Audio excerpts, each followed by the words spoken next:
pour cerner les évolutions futures du climat, les instituts météorologiques des différents pays mettent au point des modèles climatiques qui permettent de traduire différents scénarios d'émissions de gaz à effet de serre en paramètres climatiques, comme par exemple la température. Ce graphique représente l'évolution des températures en France sur les 100 dernières années. Les valeurs observées sont représentées par la courbe verte. Les courbes rouges et bleues correspondent à deux modèles climatiques issus de deux instituts météorologiques. Ces courbes se superposent rarement pour une année donnée, et les écarts varient au cours du temps. Cependant, la tendance des évolutions est bien captée par les deux modèles, qui suivent bien la courbe verte. Les enveloppes rouges et bleues représentent les incertitudes de ces deux modèles. On constate qu'elles englobent bien la courbe des observations. Il est important de comprendre que les modèles climatiques ne permettent pas de prédire précisément la température pour une année donnée. En effet, la variabilité annuelle des températures dépend d'un grand nombre de facteurs, et il est difficile de les modéliser. Ces modèles ont par contre vocation à prédire les évolutions sur le long terme, en simulant en particulier la tendance d'évolution de la température. Une fois ces modèles calibrés sur le climat passé, on peut les prolonger dans le futur en se basant sur un scénario d'évolution des émissions de gaz à effet de serre. Dans son 5e rapport, le GIEC définit 4 scénarios RCP. Ce graphique représente les résultats des modèles de Météo France et de l'IPSL pour ces 4 scénarios en termes d'augmentation de la température moyenne en France, qui est environ 2 fois plus importante que celle à l'échelle mondiale. Le scénario RCP 2.6 implique de fortes réductions des émissions avec pour objectif de ne pas dépasser plus 1,5 degré de température moyenne mondiale en 2100, ce qui correspond, selon ces modèles, à plus 2,5 degrés pour la France. C'est le scénario des accords de Paris. À l'opposé, le scénario RCP 8.5 correspond à la prolongation de nos comportements actuels en termes d'émissions de gaz à effet de serre, sans qu'aucune mesure significative ne soit prise pour les réduire.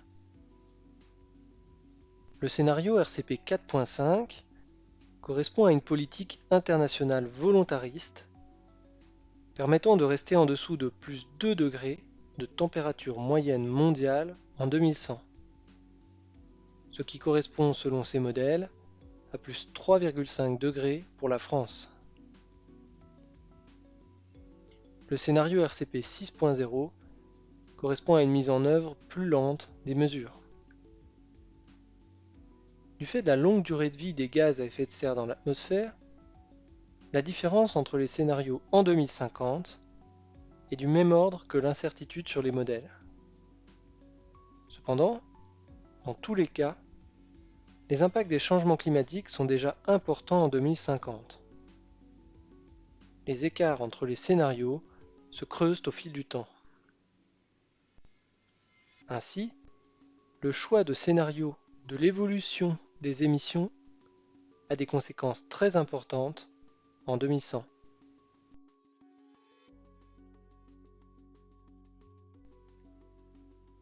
Ces cartes présentent la température moyenne annuelle, allant de conditions très chaudes en rouge à des conditions froides en bleu foncé. À gauche, le climat actuel correspond à la période 1979-2013. À droite, le climat est modélisé à l'horizon 2050 pour la moyenne des modèles climatiques et avec le scénario RCP 8.5. Ce scénario, pessimiste, correspond au prolongement de nos comportements actuels en termes d'émissions de gaz à effet de serre. On attend une augmentation globale de la température moyenne annuelle à l'horizon 2050. Voici les cartes des précipitations annuelles, allant de conditions très sèches en rouge à des conditions très arrosées en bleu foncé. On n'attend pas de variation significative des précipitations annuelles à l'horizon 2050. Par contre, ces cartes montrent clairement une baisse des précipitations estivales, ici pour le mois de juillet, particulièrement marquée en plaine. Ce résultat est à mettre en lien avec l'évolution vers des étés plus chauds et plus secs développés dans la séquence 1. Ainsi, on attend une baisse des précipitations estivales d'ici à l'horizon 2050. En synthèse de ces différents éléments, voici les cartes du déficit hydrique annuel. Plus la couleur est rouge, plus le déficit hydrique est marqué. Les zones en bleu ne présentent pas de stress hydrique. C'est sur ce paramètre que les variations sont les plus importantes entre les climats actuels et futurs. C'est ce manque d'eau pendant la saison de végétation, à la fois dû à l'augmentation de la température qui dessèche l'air, et à la baisse des précipitations pendant la saison de végétation, qui va durement impacter les forêts. En conclusion, on attend une forte augmentation du déficit hydrique d'ici à l'horizon 2050. Le manque d'eau pendant la saison de végétation sera le principal facteur de stress des arbres.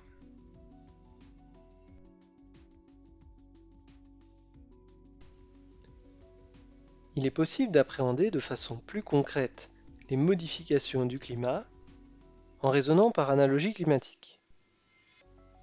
Le principe de cette analogie climatique est de répondre à la question « Où se trouve aujourd'hui mon climat de demain ?»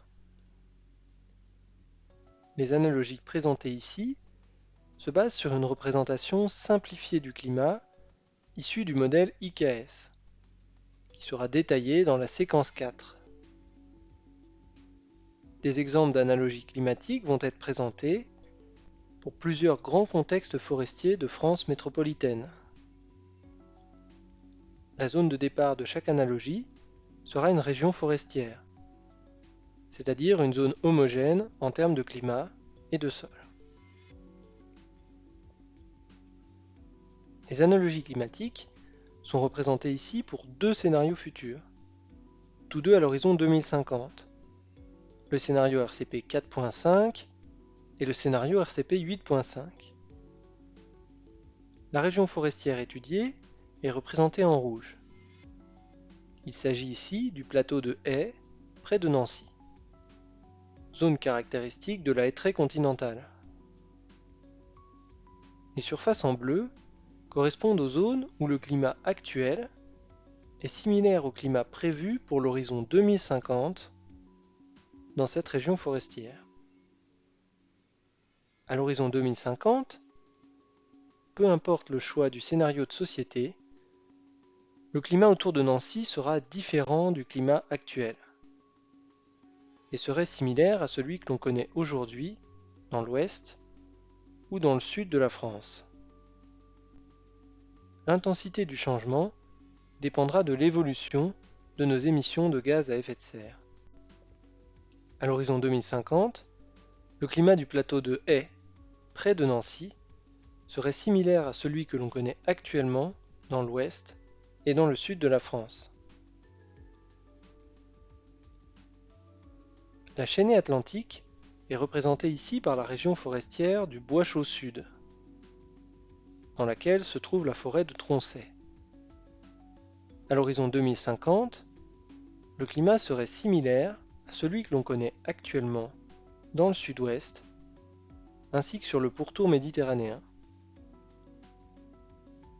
Même s'il y a quelques différences, ce résultat dépend peu du scénario d'évolution de nos émissions de gaz à effet de serre. À l'horizon 2050, le climat de la forêt de Tronchet serait similaire à celui que l'on connaît actuellement dans le sud-ouest, ainsi que sur le pourtour méditerranéen. Les plateaux de Provence ont été choisis pour représenter le contexte méditerranéen. Le climat des plateaux de Provence, à l'horizon 2050, devrait se rapprocher de celui du pourtour méditerranéen à plus faible altitude.